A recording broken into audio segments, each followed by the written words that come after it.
So today we will hear from Nathan about his new book, and hopefully we can discuss some of your arguments. I will not talk about the book, but here's the flyer with a 30% discount code. So if you're interested, please pick it up. If you pick it up, you will see that I very enthusiastically endorse the book. It's a great book. It has many strengths, but I think the kind of for me it's the kind of the big appeal of the book is that it gives you a big picture, and Nathan gives very interesting arguments about the big trends that are happening in Eurasia, but also it's very granular. It's very granular kind of analysis with kind of the tariffs, what's happening in this port, what's happening in that port, what people in this country think about China, about BRI, and so on. So it's full of details, very painstakingly collected over the years. So I highly recommend this book. And let me now introduce the speaker. Dr. Nathan Hudson is currently a visiting professor of urban studies and post-war reconstruction at the Kiev School of Economics. He also serves as an adjunct assistant professor at the LBG School of Public Affairs at the University of Texas at Austin, where he has taught applied research courses related to Ukraine's reconstruction. He's also held positions at the University of North Texas and California State University. He's an active member of the Roskvit Urban Coalition for Ukraine. And he was a co-author of the recent book, A Vision for Mariupol, the Easternmost Gateway of Europe, which was published last year.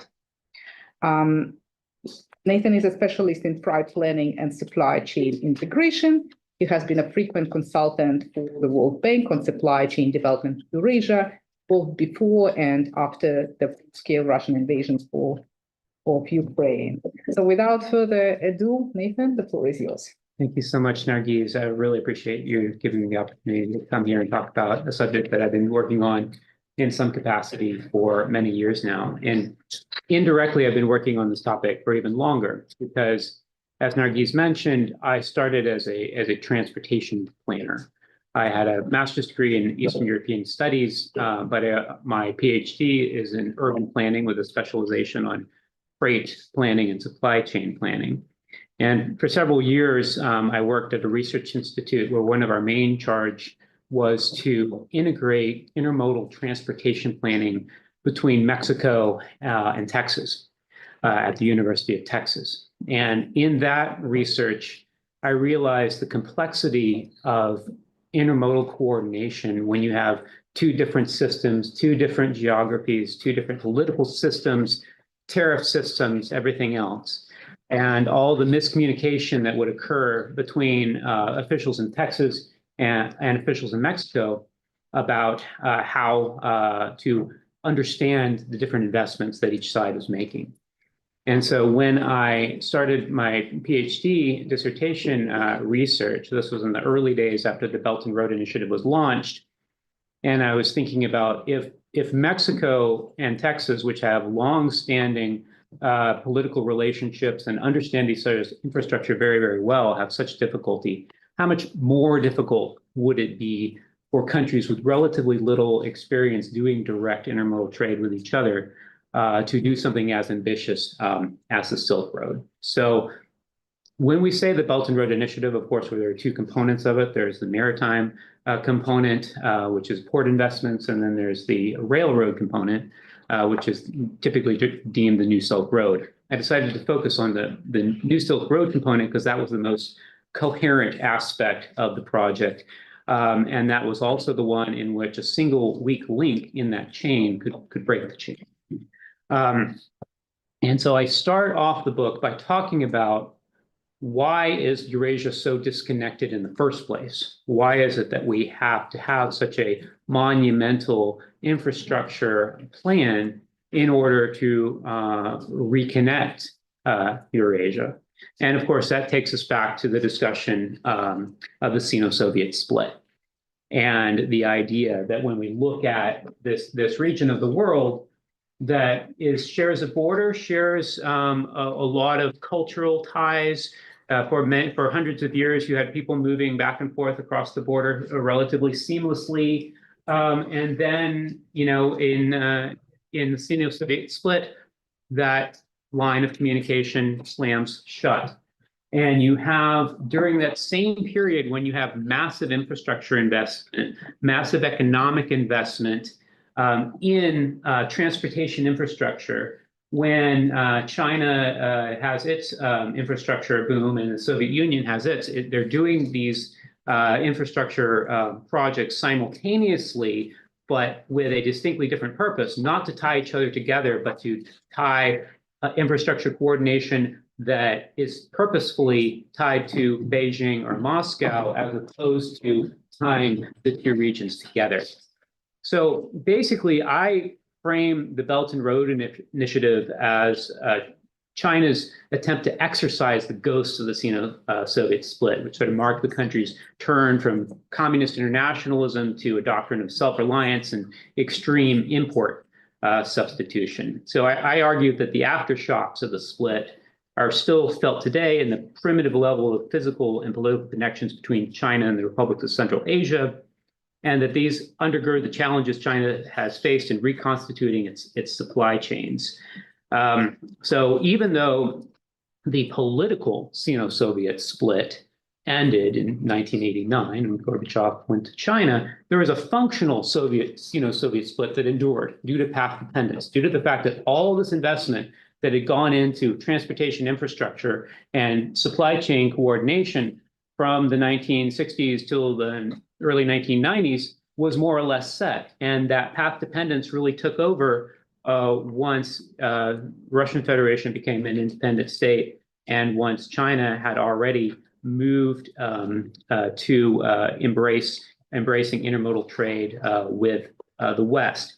So if we look at what China's predicament was when the Sino-Soviet split occurred, it was really in a bad place, because you have a situation, even though we think about China having so many borders, how many practical borders did it have that allowed for trade, that allowed for effective trade? Very, very little. So we need to think about China in the early 1960s as virtually an island, because it wasn't able to trade with any of its partners in any of the major markets in the West via the Soviet Union. Of course, it had the very mountainous ranges here that it wasn't able to trade. It didn't have much of a market down here in Southeast Asia.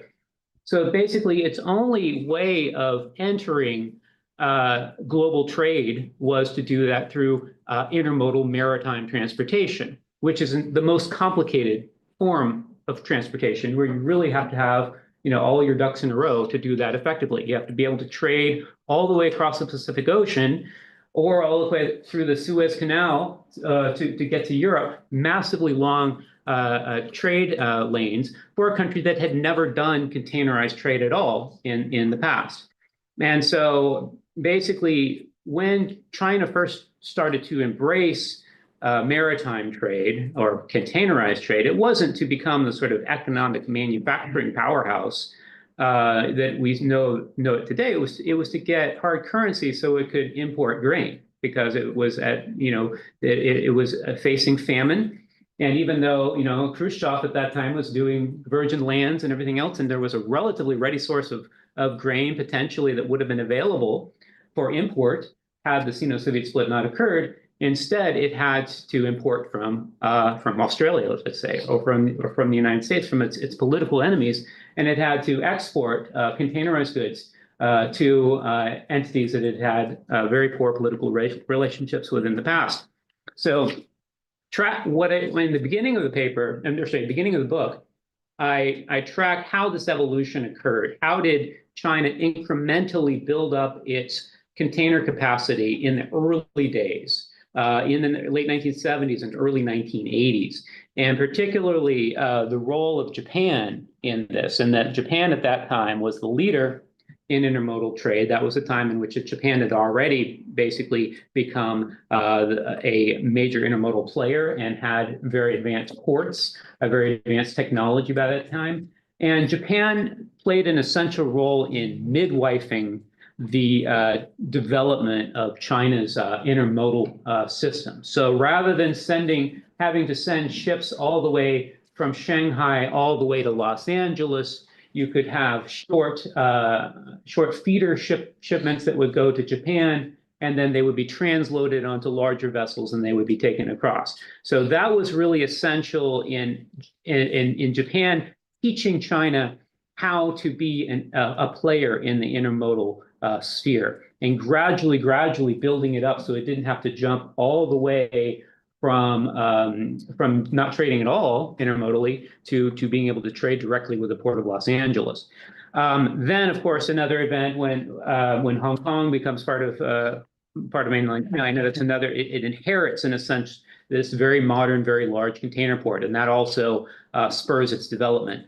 And so what happens is that once China, in the early 1980s, shifts to this export-oriented trading system, you have this fundamental dichotomy that emerges. The further you are from the Shanghai docks, the less is your ability to participate in global trade. And since global trade and intermodal trade was the principal way in which China was building up its economic base and its hard currency, that created a tremendous dichotomy in terms of economic performance between people living in central China and people living in western China and the East. And you already had, of course, an incredible concentration of population in the East for water and other reasons. But this export-oriented strategy, because China only has one coast, it only has one way to export, that really accentuated that differential between the East and the West. And that was becoming increasingly untenable as China continued to develop, because sooner or later, the populations in the West would say, what about us? How do we participate in this new Chinese miracle? So well before the Belt and Road Initiative, there was what's called the Great Western Development Initiative. And so that was basically the provision of basic infrastructure, highway infrastructure, rail infrastructure to Xi'an, Lanzhou, other places that would allow them to potentially connect to Shanghai. And then only in the 2012 or 2013 did Xi Jinping really come in and start what we consider today the Belt and Road Initiative, which was to really break forth and have China become a complete player in global trade. It would not just trade with the West, it would then trade with the countries that it had been its adversaries during the time of the Sino-Soviet split, and for which it did not necessarily have a political problem with at that point, but it just had not been able to put in the level of investment that was necessary to do that sort of trade. And so, of course, Xi Jinping is from Xi'an, which is seen as sort of the head of the starting point of the ancient Silk Road. So he ties this to kind of his own personal origin story and China's freight origin story, that this is kind of going back to what we were always intended to do. This is our glory days, when we were not only having Shanghai and the maritime trade, but we were also participants in the Silk Road. This is our destiny. He makes a lot of these very sort of eloquent arguments about this is what we need to be doing. We need to be investing in the West. We need to be tying these corridors with Central Asia and using rail as a way to export goods. Because up to that point, of course, when China was exporting, relatively low value goods, cheap plastic things of various sorts, there wasn't a very strong argument for exporting via rail, because when you're exporting a significant distance via either maritime or rail, the per kilometer or per ton kilometer differential is very, very high. or maritime. So if you're exporting bulk goods, if you're exporting low value containerized goods, it's very, very difficult to make an argument that you want to embrace rail, particularly if you're going such a long distance. It was only really when China started to produce higher value goods that you could really justify the additional transportation costs that it would take to ship goods all the way from Xi'an or from Urumqi in here where I did my field work west to Europe. But of course, China had by that point developed those specialized industries. And China, of course, was at the point where it could start to generalize its economic development model. Deng Xiaoping was famously saying, "Do not copy our model. We don't have a model. Don't try to copy what we're doing. This is our model. It's not necessarily for emulation." And they were in the 80s, they were very coy about trying to coin a Chinese model of development because things were going quite well, but China, of course, was emerging as the world's factory. It was the world's producer of relatively inexpensive consumer goods. And you can't have three world's factories if you had other entities in Southeast Asia or whatever else that were trying to copy the Chinese model that would potentially undercut their market share. But by 2010, by 2014, China is moving into the service industry. China is also moving into advanced manufacturing industry, which can, one, tolerate these higher transportation costs of shipping an intermodal to the West, and is also able to aggressively say, we can help you, Central Asia, we can help you, Sri Lanka, or any other countries that were transportation disadvantaged to overcome the tyranny of distance. Because we're moving on here a little bit to talk about Central Asia. The number one thing we always talk about in Central Asia is the difficulty of being landlocked. And even though China is not a landlocked country, it had some of this experience of what it would be like to be landlocked, because even though it was almost functionally landlocked because of the difficulty of exporting. And so China full well knew that in order for it to develop these far western regions, the Uyghur Autonomous Region, other places where it would be very, very cost prohibitive to ship stuff all the way here to the Shanghai docks, they really had to embrace a rail-oriented export path. And that was good news for Central Asia, because that meant for the first time, you had trade corridors that would be originating in China, running through Central Asia, through the Russian Federation, and onto Europe. Now, interestingly, when those initial maps that China put forward showed their intended route, whenever we see the Belt and Road Initiative these days, we typically see a route going like this through Kazakhstan, through Kazan, through Moscow, through Belarus to Warsaw, and that sort of thing. That's called the Northern Corridor. But the earlier maps, prior to 2014, did not show Belarus. They showed maps going through Ukraine. They showed maps that would really just cut through Russia for a relatively short period of time, and then would go to Kiev, would go to Lviv, and would spread out this way. And you can see from a transportation perspective why Ukraine is such a more promising transportation platform, a logistics platform compared to Belarus. It's the same reason why Ukraine is so strategic from a military perspective. Look at all the countries in the EU that it borders. Look at all the economies. So you're able to basically, from Ukraine, service all of these markets very, very effectively. So if they were able to establish that link, that would have given them a very nice entry into Europe. But we all know what happened. 2014, annexation of Crimea, occupation of the Donbass, and then China is essentially forced to choose. Do I work with Ukraine or do I work with Russia? Now, China continued to import and export with Ukraine quite effectively. But in terms of a partner for Silk Road commerce, it had to default to Russia. It had to default to Belarus. So basically, this gave Belarus a lot of market power, because all roads had to go basically through Minsk or through Brest, Belarus, to get to Warsaw.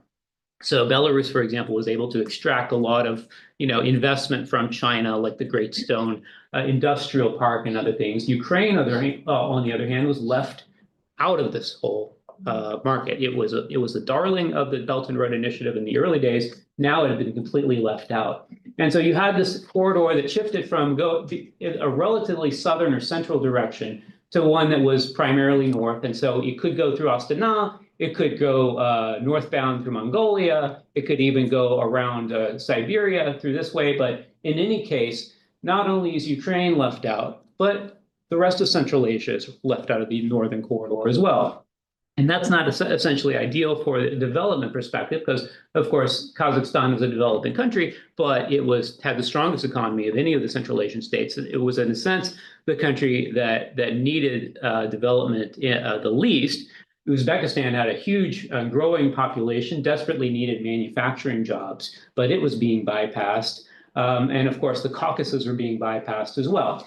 And so the Northern Corridor was, from a transportation perspective, from a transportation planning perspective, it was nicer to deal with, because you're dealing with fewer countries, even if they're problematic countries, but you have fewer parties to work with. And so, like I mentioned, it only takes one weak link for this chain to break. And so who is going to be the weak link? And when I was doing my dissertation research, I was kind of approaching this kind of from the game theory perspective of who has the most to gain and who has the most to lose. Who can exact patience, who can exact proposal power. And the general conclusion was, even though the Russian Federation benefited from the Belt and Road Initiative and the Silk Road, it was not, it was not terribly enthusiastic about it, given all of the other sources of revenue it had. It wasn't. It was happy to go along with it. It wasn't seen as core to its development trajectory. And so I was suggesting that if there was a party that was potentially going to renege on that agreement, it would probably be the Russian Federation. And unfortunately, that's what happened. Russia decided that even though this was basically, it was a slap in the face for Xi Jinping, right? Because this is what he had based on his entire political capital, all of his political rhetoric about all this discussion about the win-win solutions, about how commerce is going to create, peace in our time. And this corridor through the Russian Federation was going to open up trade to Europe and was going to facilitate economic growth in Eurasia. Now we're back to the situation that you have to go through Russian Federation, which is increasingly becoming a pariah state. And even though the Russian National Railway was a monopoly, you had a lot of Western parties like DB Schenker, German-based third-party logistics companies that were actually operating these trains and arranging the logistics. So they had to then be faced with the idea of, do we continue to work with RZD? Do we continue to sort of tolerate that? Or do we try to find alternative routes? And at this point, the World Bank is also looking at what could we do differently, because obviously after 2014, it's already becoming clear that Russia is becoming increasingly problematic. So the World Bank, and I was consulting with the World Bank at this time, it's looking at if we had to have a corridor connecting from China to Europe, and we didn't have to go through Russia, what else could we do? Well, one of the key ideas early on, you go through the Kyrgyz Republic, you go through Uzbekistan, you go through Afghanistan, which at that time was before the Taliban took over, and then you go down to Gwadar here in the south. And so the World Bank did a lot of assessments of this, what they called this CASA corridor, this Central Asia, South Asia corridor, as an alternative to the Northern Corridor, both for its resilience, getting rid of the Russia connection, and also for its development opportunities of the Central Asian states and Afghanistan. And they were even able to coordinate when Afghanistan, of course, even before Kabul fell, there were large regions of the country that were Taliban controlled. And they had kind of informal agreements that the Taliban agreed not to interfere with commerce that was going from the like Herat railway or anything like that. But of course, as we know, the Taliban government takes over Kabul. And that option, while still tenable, is much more complicated. So then what wins out or starts to win out, it's the middle corridor. And that's, I'm sure, something we've all heard about, or a lot of us have heard about. And the idea of the middle corridor existed when I did my dissertation research.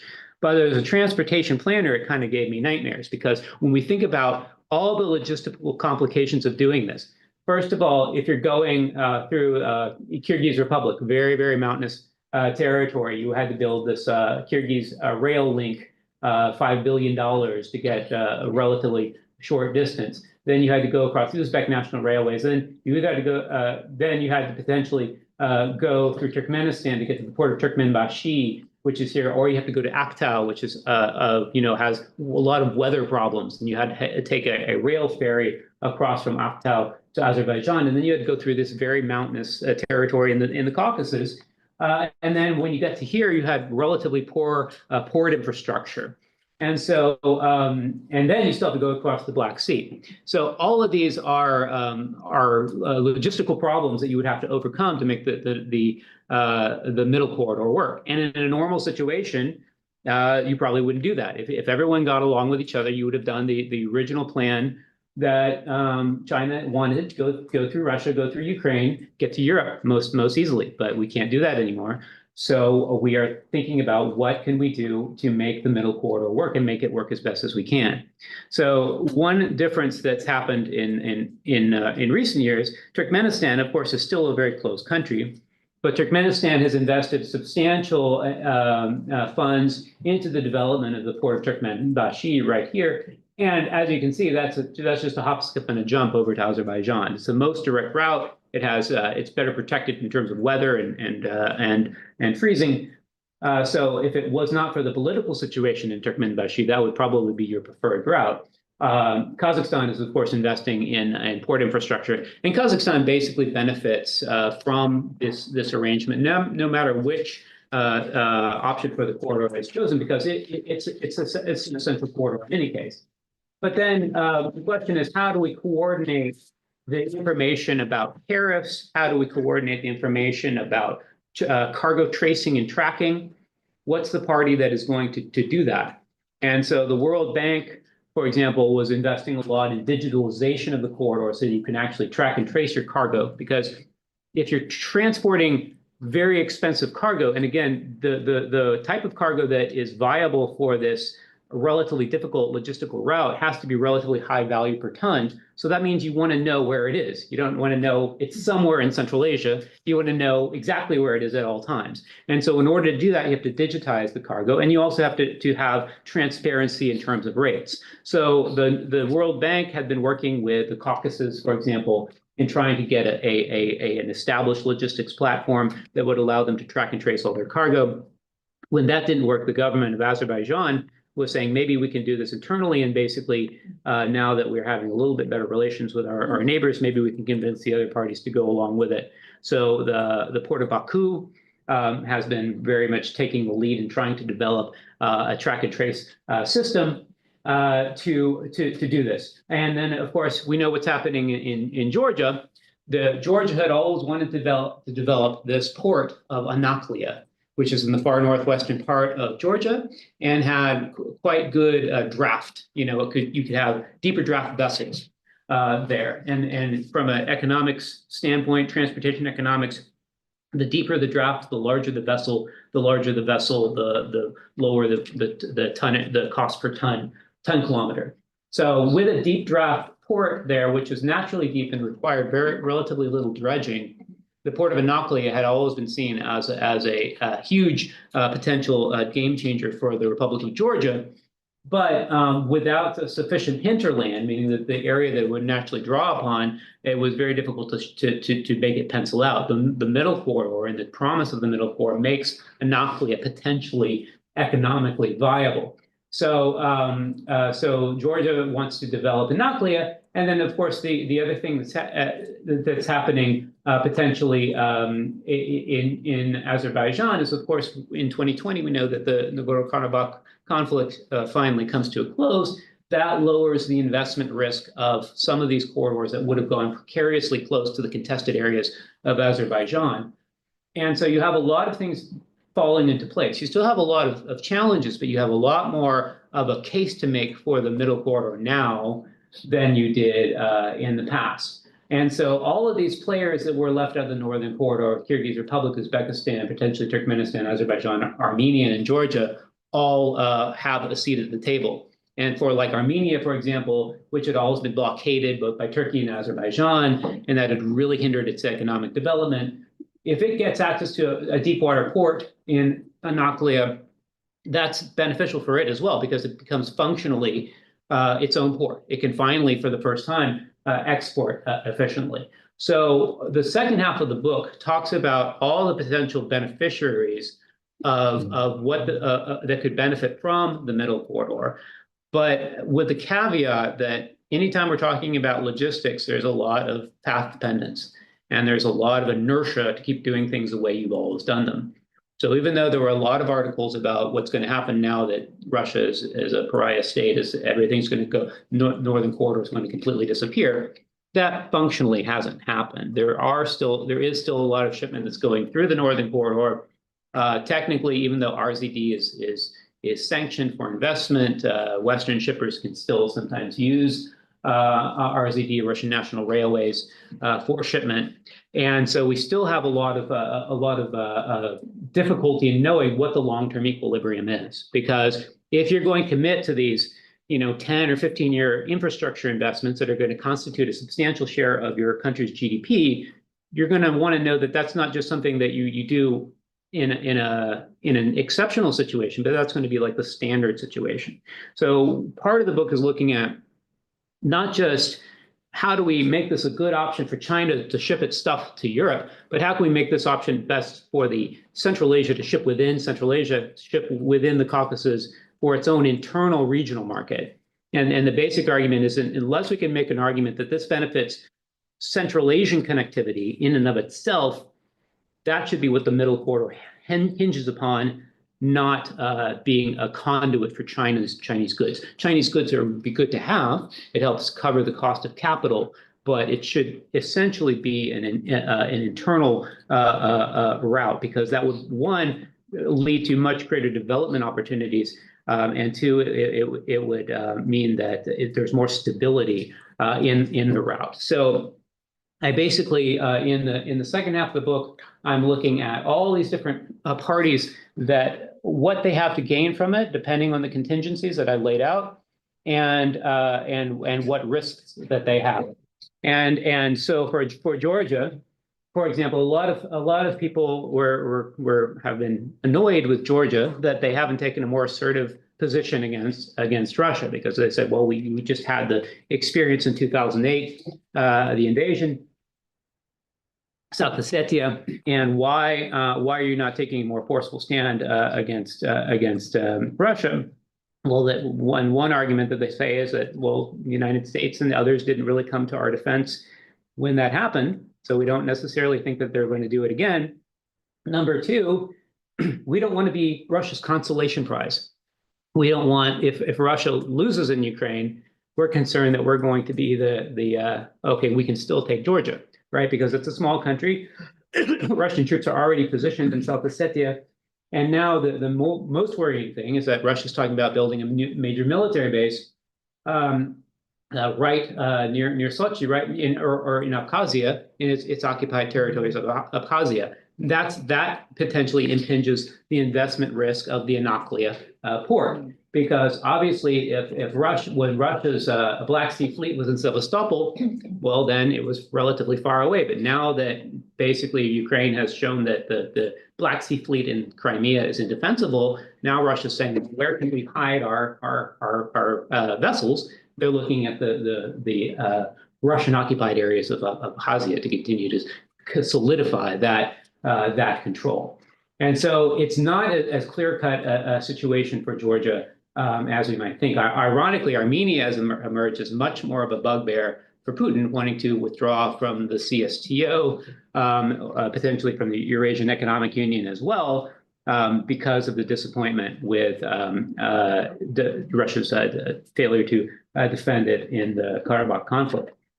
And so, and the fact that it doesn't share a border with Russia, which means that it's able to have a little bit less fear that it will be, subject to a lightning strike. And if you listen to Russian media, they will often say that we should have finished the job in Georgia, because then we would be able to exact that type of pressure on Armenia.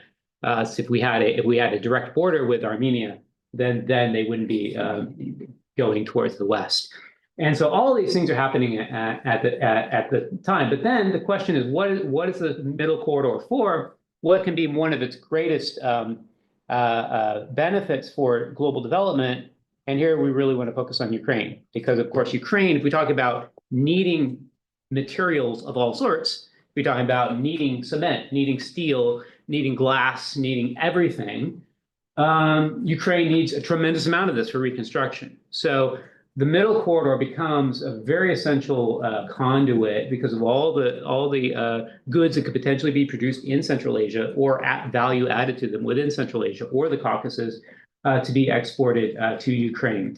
Ukraine, of course, as a maritime gateway, is not quite as effective as a rail gateway because it had relatively limited port capacity. If we look at the percentage of, again, containers are counted in terms of 20-foot equivalent units, TEUs. It's a tiny fraction of what it would be in Germany or other countries like that. But you have, of course, major ports of Odessa, Chornomorsk that have major container terminals. And ironically, one of the most important ports for Ukraine's reconstruction is the port of Mariupol, which is the only port which is a major port which is east of Crimea, but as we know is under Russian occupation.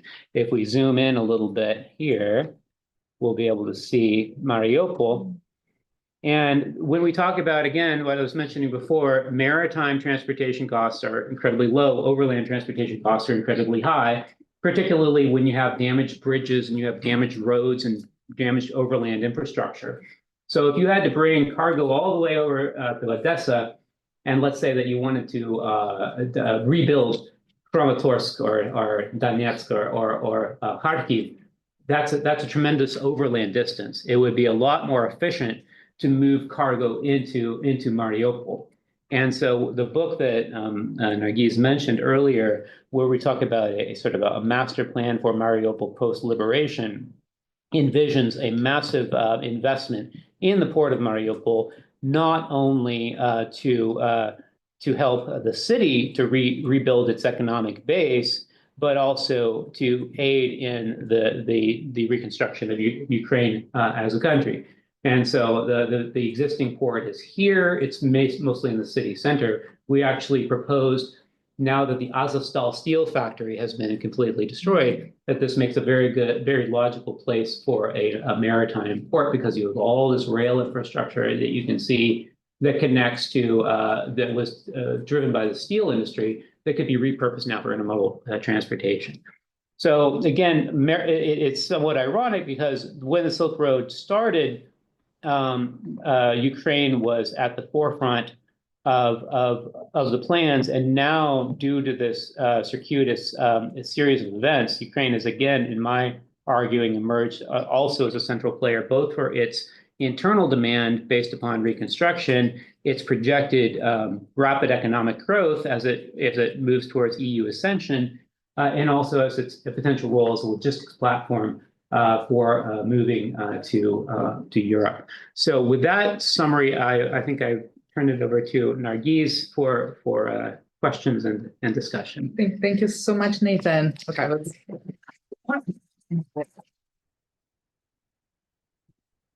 I would suggest actually to open the floor for questions and short comments. Yes. First of all, that was amazing. I'm very excited about many things where we have common interests. But my question is about the kind of infrastructure that is not physical, but that is softer, that is about the kind of institutions and ownership forms. And in particular, when I think about ports, China, immediately the question of territorial or extraterritorial control, questions of ownership, questions of governance, all of this comes to mind. And I wonder whether in the different iterations of the corridors, how does that set of issues come in your analysis moving forward? Thank you. Yes, in terms of, there's two, right? There's the digital, which is a non-physical, but then there's also the human factors, which is also a problem. And so generally speaking, for Kazakhstan, not as much of a problem, because again, they have the capital to potentially attract experts from a lot of different countries.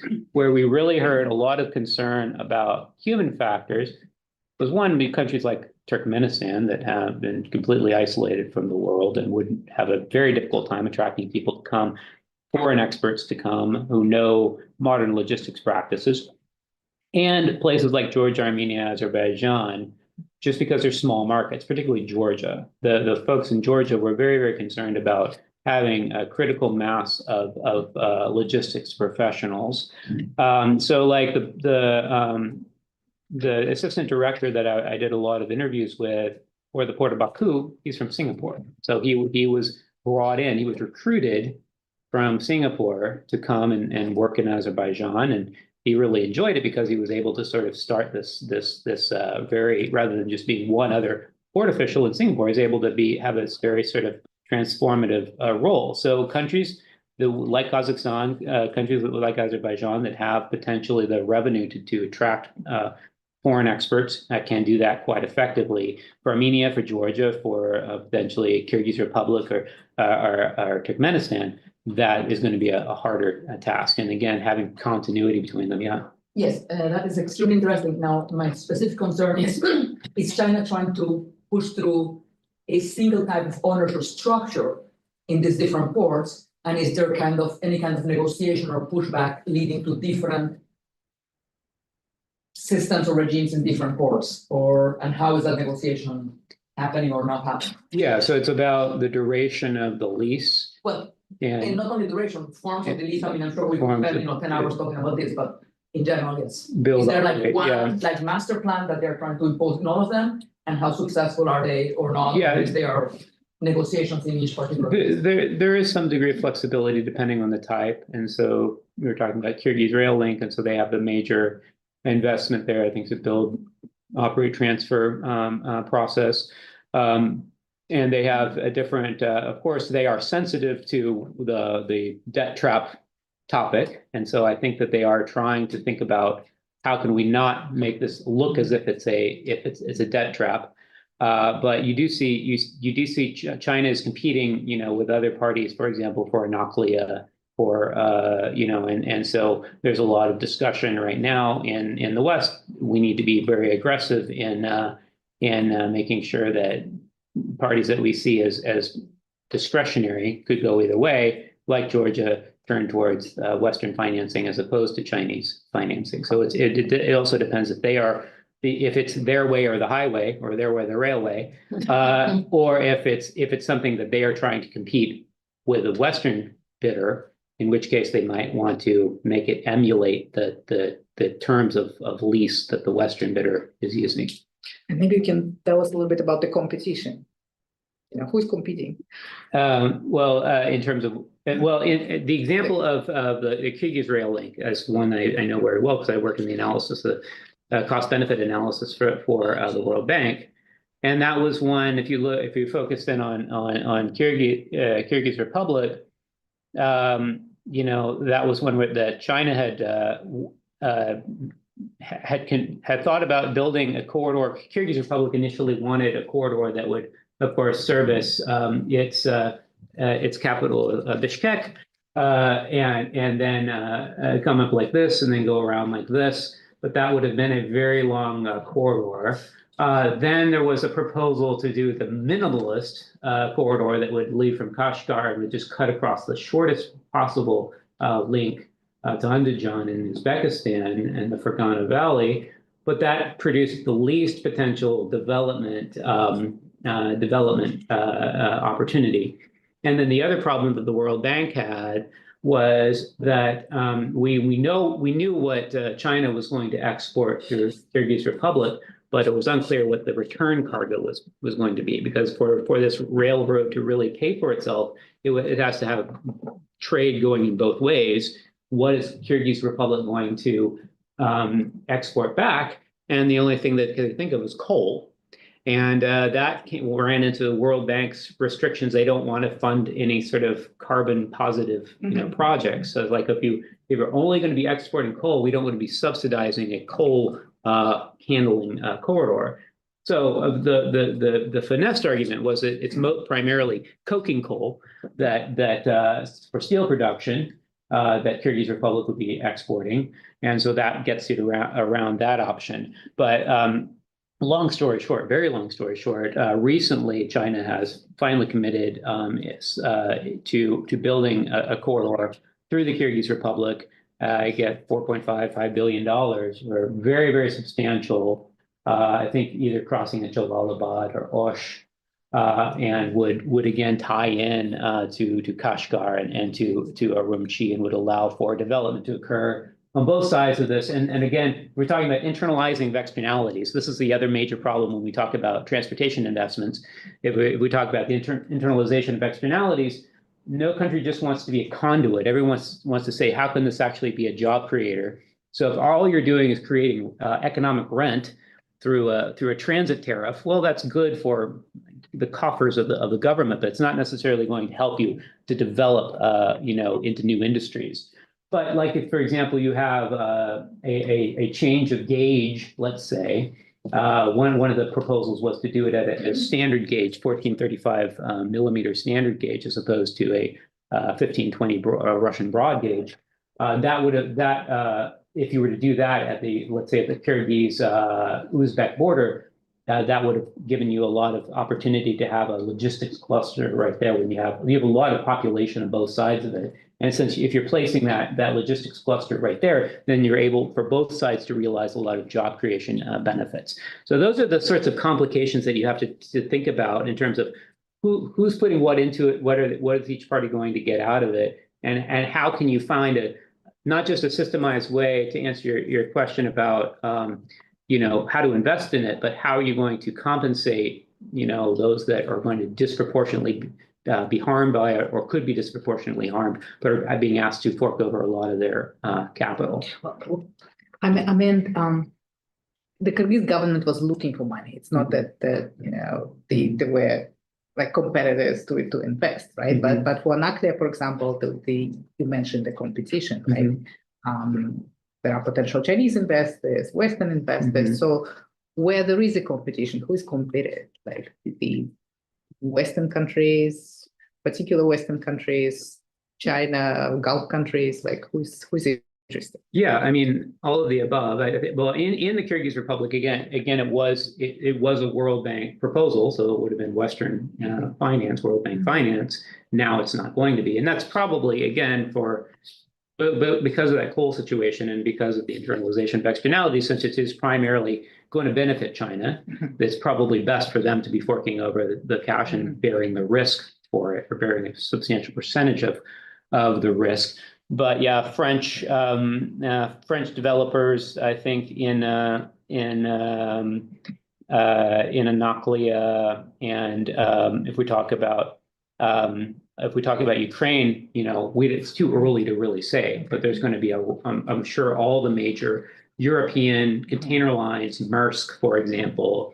Maersk had a lot of container terminals in Russia that it had to basically abandon, like in Kaliningrad and places like that. So they're going to want to get into that market for sure. Okay. Yes. There were two questions there, and then Yes. we'll come to you. Yes, that's one. Okay, and then you.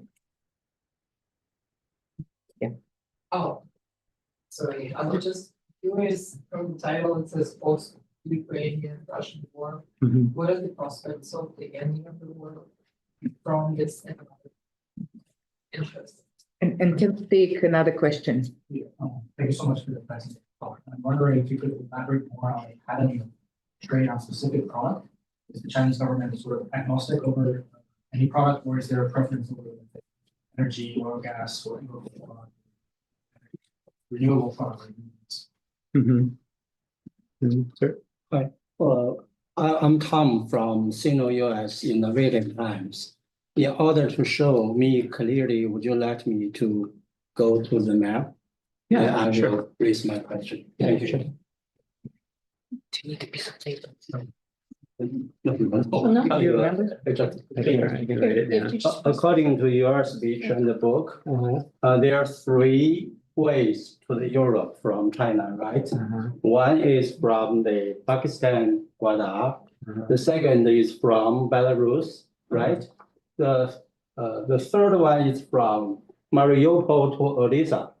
No. Either Mariupol or Odessa as entry points into the European space. Yeah, my question because Belarus and Pakistan, both of them are strategic partners, right, of China. But of course, China, Beijing kept good relations with the Ukraine. But Beijing is willing to take part in the reconstruction of the Ukraine because it's very fact, right? My question, whether Trump 2.0 government will allow Kyiv government to do so. Will allow it to partner with China. Yeah. Yeah, I mean that it comes up to a lot of uncomfortable type of geopolitical, relations, right? Because the key corollary, if we look at what was happening in the past, because you mentioned, thank you, you mentioned Pakistan, right? And you mentioned Gwadar, right? If you look at here, you have the port of Chabahar in Iran. And so there was all this idea of India supporting the development of Chabahar, and the U.S. kind of looking the other way on it, even though it was potentially helping the Iranian economy because you have these two ports, and so you have all these clashing geopolitical interests, and so if you're asking if I know what Trump's going to do, let me get back to you on that one. But it could go, yeah. You can't necessarily follow a very strict linear argument of this is my friend, this is my enemy, and this is who I'm friends with, whatever else, because you have all these contradictory relationships. Like you say, that China has continued to do very, very strong and robust trade with Ukraine and talked in ways in terms of it was a friend in terms of a trading ally. At the same time, seen by most of the world as helping Russia's war machine. So that's the best I can do, I think, on that particular answer. Not know all, but I might know more in the near future.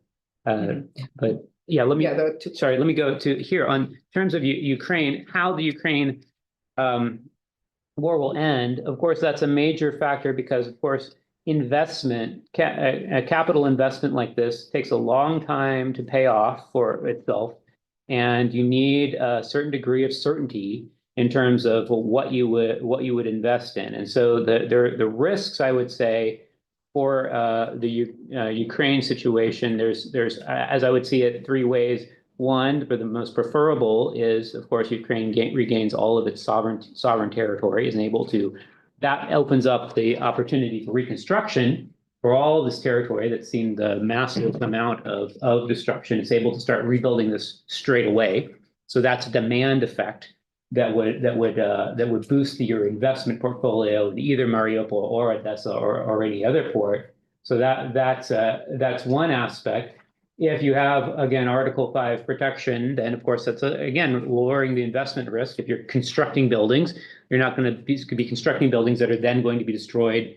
Again, that would be another variable. And then I think the third variable is what's going to happen with the Black Sea, because I think it's at some point, if you look at the 1990s, when there was hope that Russia would develop as more or less a normal country, that okay, well maybe the Russian Black Sea fleet would help to protect commerce in the Black Sea. It would be sort of a stabilizing force.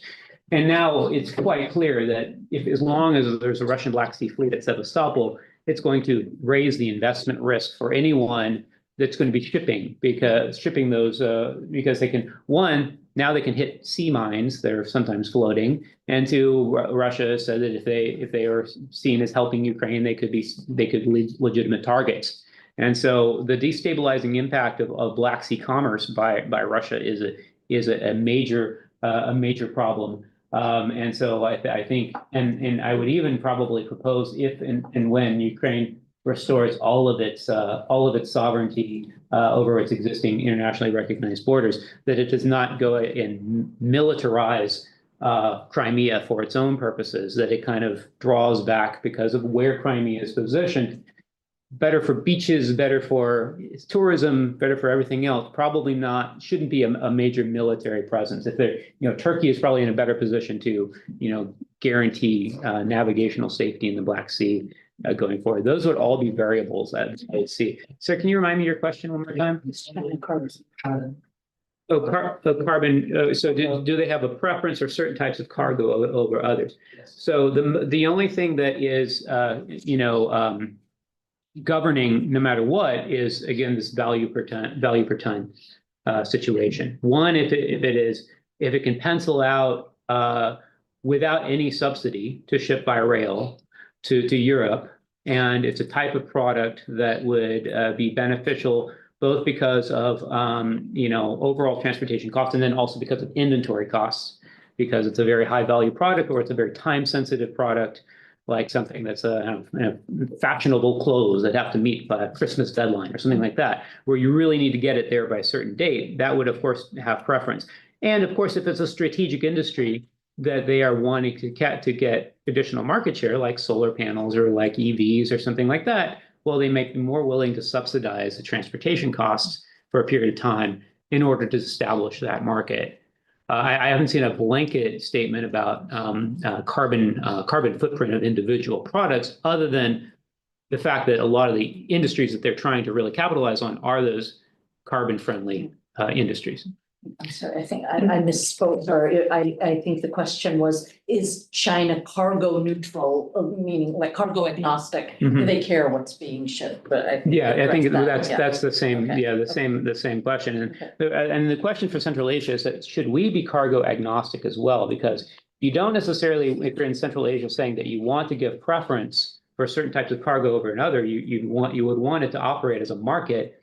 But then the counter argument is Central Asia is first and foremost wants this to develop their own internal trade. So if there's a limited amount of capacity, the capacity constraints on the middle corridor are very significant, because if you think about the number of containers that a container ship can handle versus the number of containers that can be handled on these railroads and these ferry barges going across the Caspian, it's a small percentage. And so if that fills up with Chinese goods, well, that's good. Again, it's good for tariffs, not so good for development. So that's the major debate, is if we're going to be having this sort of transparent system, can we be cargo agnostic from Central Asia, or should we be giving preference to products made in Central Asia, or at least where there's substantial value add in a Central Asian inland port? Sir, I think you had a... Yes. Being in Armenia, we learned that Armenia was the crossroad, north, south, and east-west corridor of the Silk Road. And it was, at the time, it was important for the Silk Road, but for some time it was disappeared because it was the North Belt. Now, because of Ukraine war, it came back, as you mentioned. Thank you for shedding light on that. Does your book talks anything about the competition between India and China in Armenia, north, south, and east, west, Azerbaijan, Armenia, Turkey, or Iran, Armenia, Georgia? In terms of Western and Russian Chinese competition, northwest, east, south. Now it's a big issue in Armenia between Azerbaijan and Armenia. I mean, I do get into Armenia's controversial relations with Iran, in terms of the idea of U.S. is always trying to pry away Armenia from a relationship with Iran, even though two things: one, there's a substantial Armenian population in Iran, and two, it's a guarantor of energy supplies. And so I think the argument that unless the U.S. is able to find an alternative source, or the West is able to find an alternative source of energy, we shouldn't expect Armenia to fully cut off itself from Iran. I don't want to get into the whole India discussion, but I make the argument that Armenia's economic development was really, really hamstringed by its lack of access to ports early in the 1990s. Everybody that was expecting Armenia to become the next Israel, and if we look at the difference, not having access to ports for a lower middle income country, it's just a death blow, because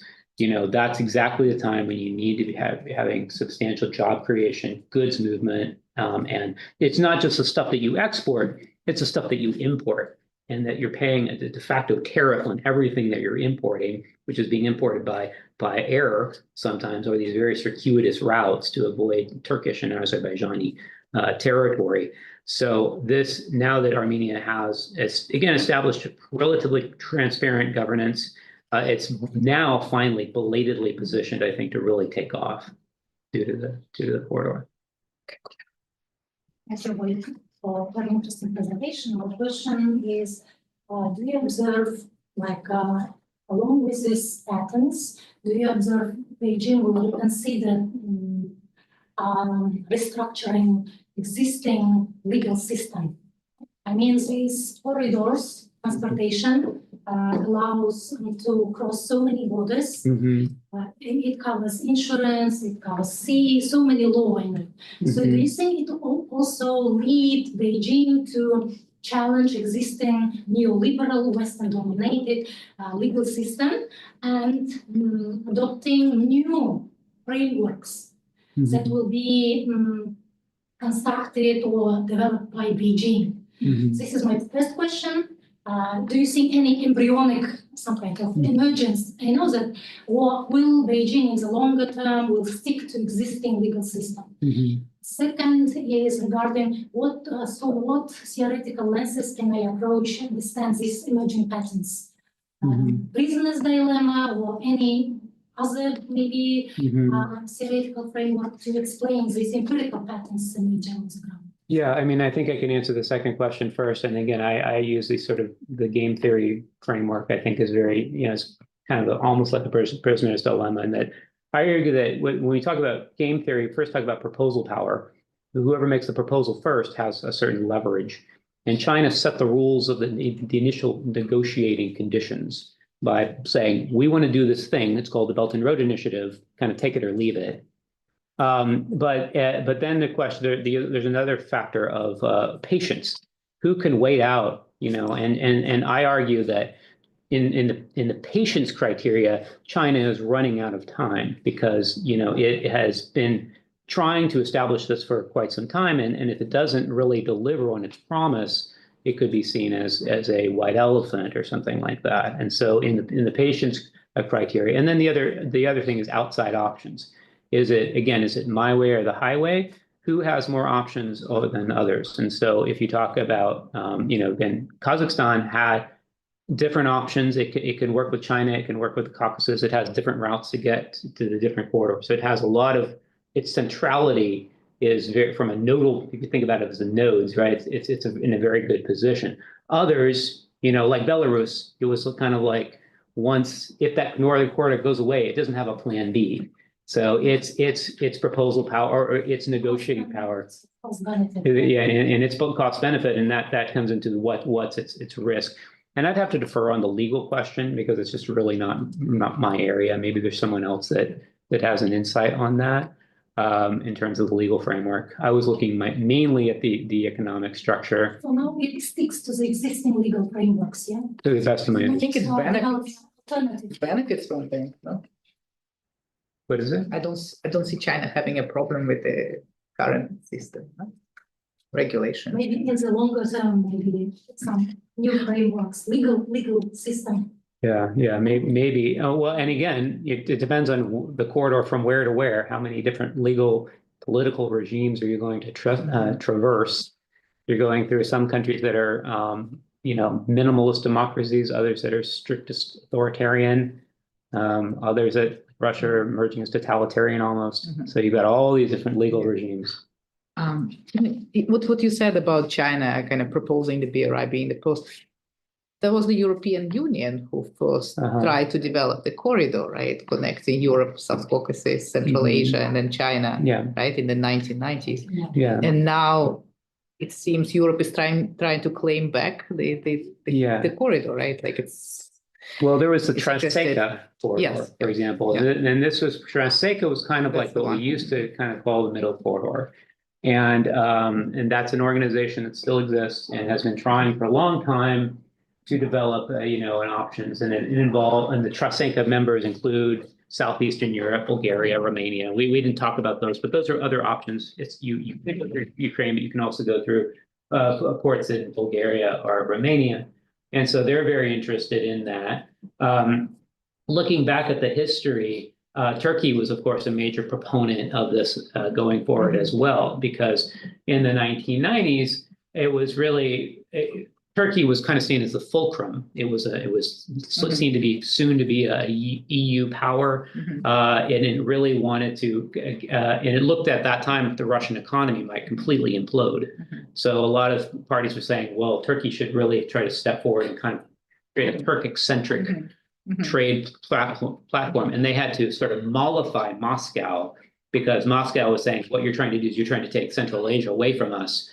And so they had to say, no, you can be part of it. You can, and then once Putin takes over and the Russian economy starts to, restore itself, that some of that discussion goes away. Yeah, but it's just, if you look at the, for example, Port of Aktau, that was a Trasica project, right? Yeah. Now it's considered to be a BRI project, so there is an overlay. Right, and so it's very much Chinese. Yeah, and so BRI can become there. One of the things I say in the book is that sometimes you're relabeling projects that were on the books for a long time. Now it's got this BRI checkmark. Right. But if you look back, it was planned long before. Right. And so in a sense, there's this reverse incorporation.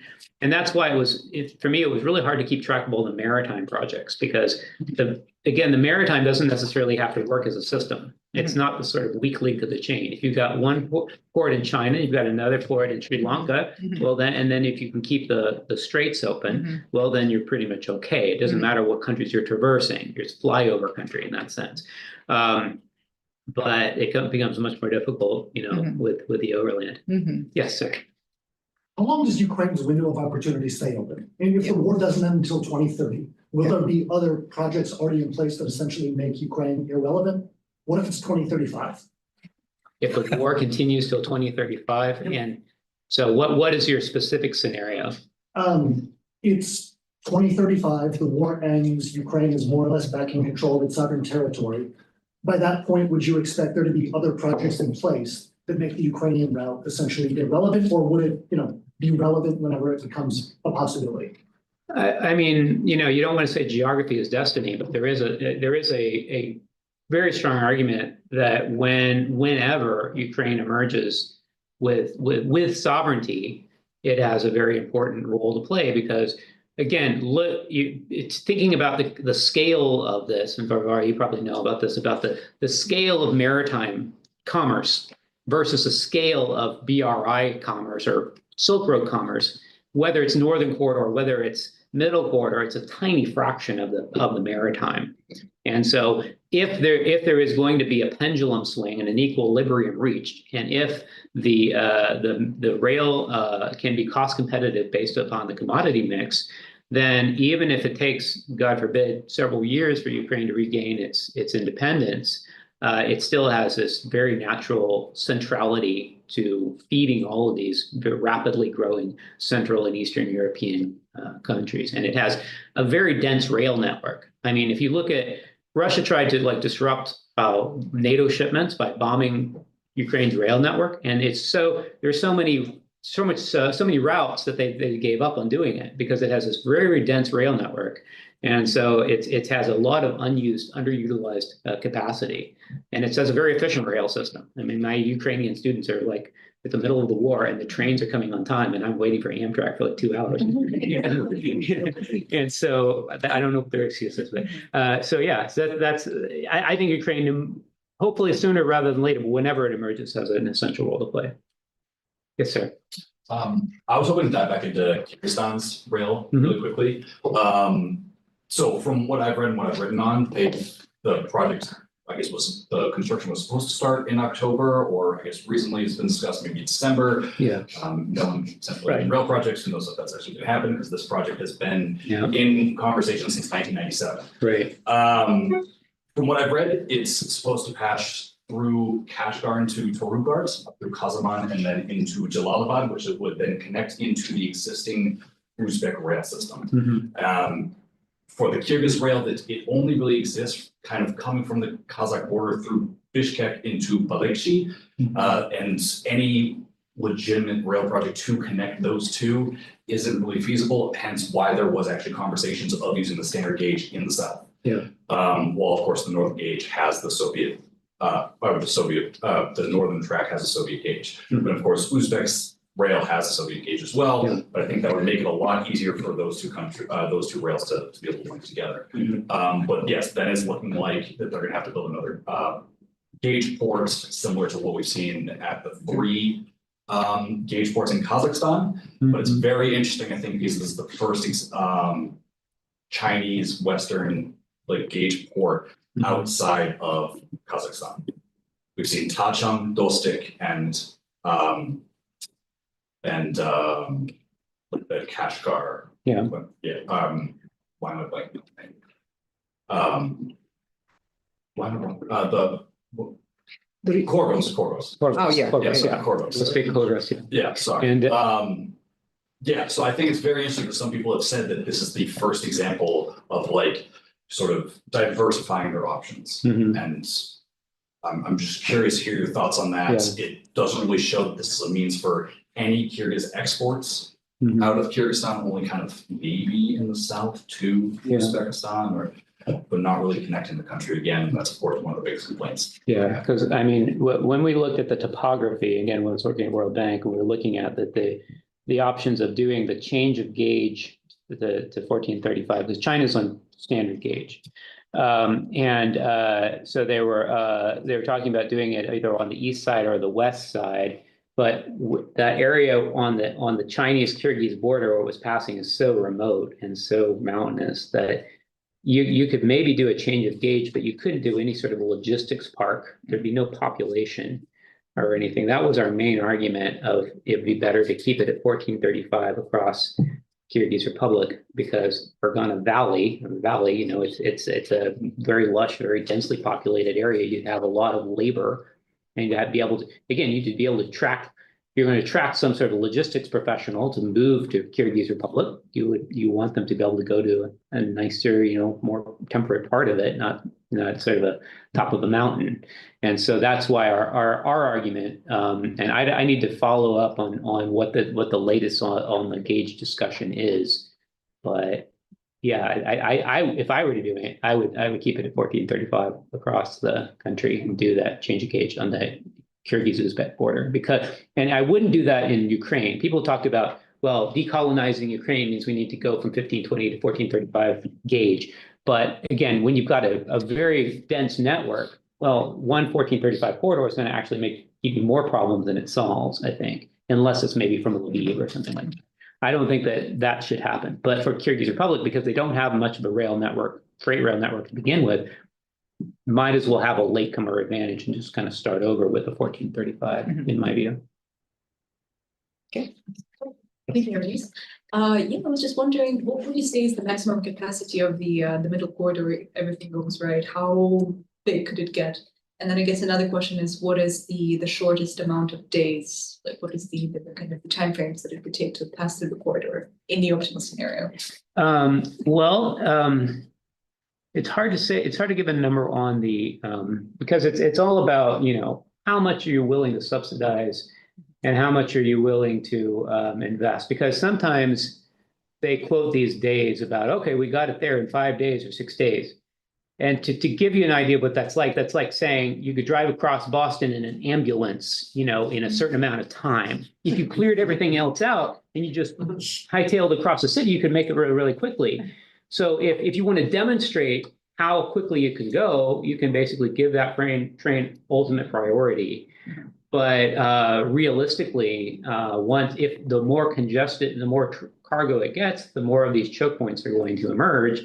And so it's not going to be a sort of an arrival at a point, because once it gets better, it's going to induce more latent demand. That's going to come in, make it more clogged, and then you're going to have capacity constraints. So it's going to be this sort of ratchet system. And anything that you can do to eliminate the choke points, like change of gauge or a logistics platform, or just overall speeds, of course, will marginally increase the volume. But I don't think it's going to constitute more than, I don't know, less than 10% probably of the maritime trade lane, even under an optimistic scenario. But again, we're measuring dollars, we're not measuring tonnage.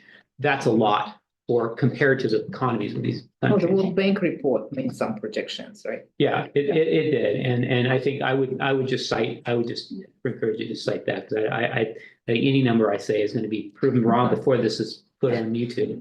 So So, feedback on that, and again, kind of based on our own experience as Amtrak commuters, one of the reasons why Amtrak is always so slow is because it says that the whatever freight companies have control over the actual right of way, and that's why we have to wait for 2 hours and it's 2 hours late. So is that an issue?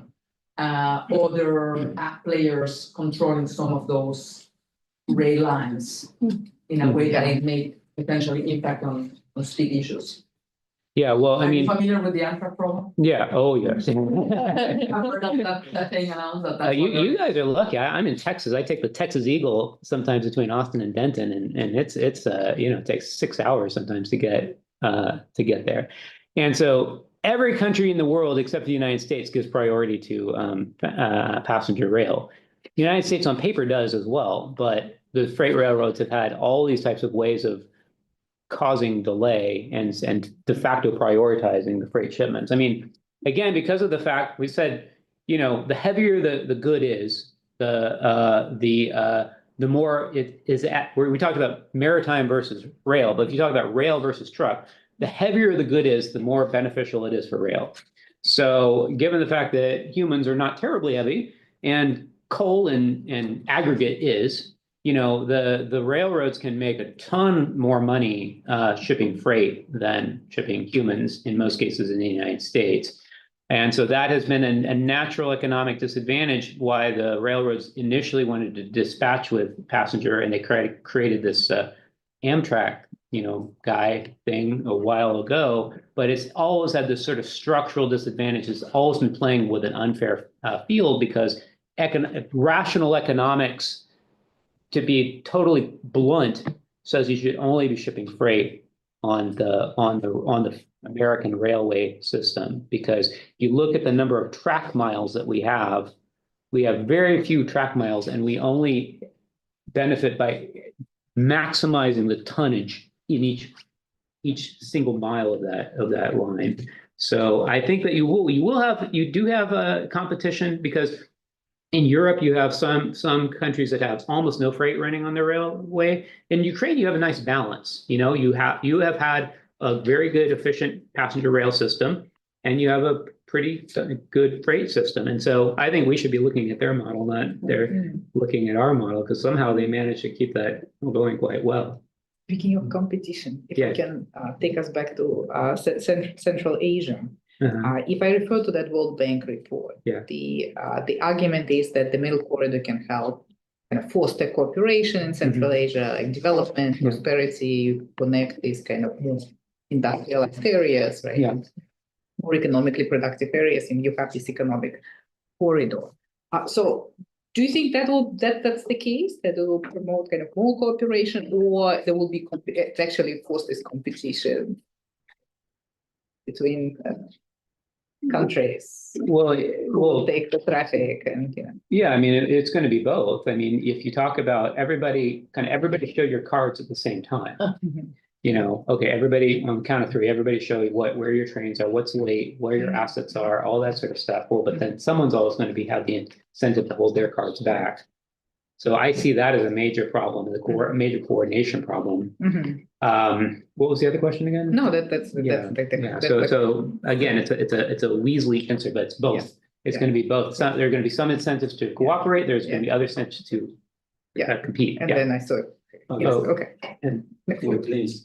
sure. Okay, second, so after the Red Sea crisis, there is a surge of shipment of China and Europe rail line. So so can you give us more comments about this? About piracy? No, check shipments. Yeah. After Red Sea crisis, I heard there is a surge of shipments of containers in China and Europe rail line in Central Asia. Yeah, and so we've seen this happen multiple times when you see, like when the ship got got caught in the Suez Canal, for example, and it was blockaded, well, then of course it's like, okay, this would be this is a test case of what would happen. But then it gets fixed, or then you have a crisis and then it's ameliorated, or you have a concern with Houthis, in Yemen, and then that subsides. And so anytime that happens, it shows you, yes, you really need this alternative, you really need resiliency. But again, you don't want to be the party that only makes money in an exceptional circumstance. Like they had, for example, in the Port of Los Angeles, which we have 40-something% of US containers come through Los Angeles and Long Beach. And they had the big dock worker strike in 2002. And they said, well, let's build all these alternative ports in Mexico and we'll be the overflow. But then they resolved it, and then all those projects went away. And so, and that's so the crises help because we're in a time where crises seem to be happening all the time, but you can't build it based upon the assumption of permanent crisis. Okay. Yes, sir. Professor, I want to talk about the future 4 years later. Because you mentioned the colonization many times in your speech, right? But I think Trump 2.0 will help Putin to realize the colonization, because Trump promised to end the war between Ukraine and Russia, right? Suppose after 4 years, I think Democratic Party will return to the White House again. So do you think the White House government next will help Ukraine to decolonize? Then a new war will break out. That's what I worry about very much. Thank you. So will the new Trump administration help Ukraine to decolonize itself?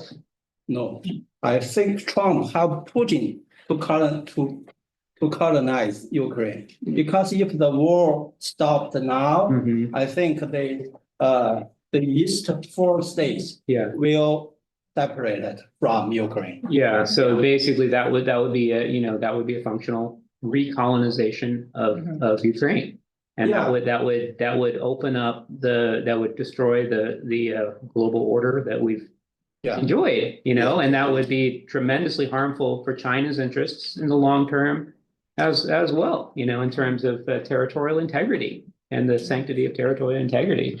So I really hope that doesn't happen. As and then when Russia, it has solidified its control, if it's able to solidify its part of its control on Ukraine by almost entirely relying on Chinese support and basically bankrupting its economy to do that, well, then it becomes incredibly weak, and it can potentially play that game, right? It could be seen, China could want some of Russia, that once you've opened up that Pandora's box. And so I don't know how Russian leadership isn't seeing that, how vulnerable they're making themselves to all kinds of parties if they because they've got the biggest border in the world. So they've got the border that's hardest to defend in the world. And this is what Ukraine is showing. It's that Russia's size is its biggest disadvantage, because it has to have air defenses across 1/6 of the world. And so realistically, the larger it grows, the less stable it becomes, in my view. Thank you. Thank you so much. Okay, if there are no more questions, let's close this session. Let's give a round of applause.